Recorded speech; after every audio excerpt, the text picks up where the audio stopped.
So we just found out pretty recently, not too long before everybody else did, that the building is up for sale.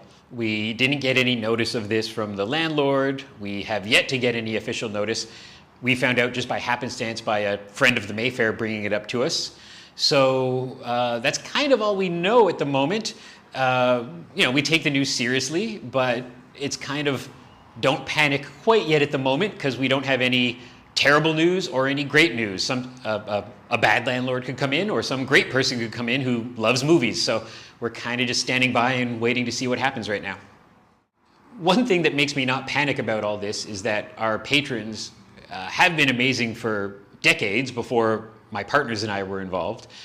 But this last year and a half with all the COVID stuff, it's just been people tripping over themselves trying to help, whether that be renting the marquee or getting their name put on a seat. And then in these times that we're back, this last few weeks, we've had private rentals, we have a church group coming in, we've had people renting the marquee.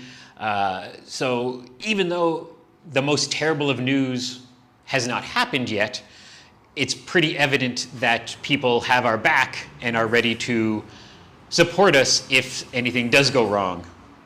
This group of ownership for the cinema started January 1st, 2009.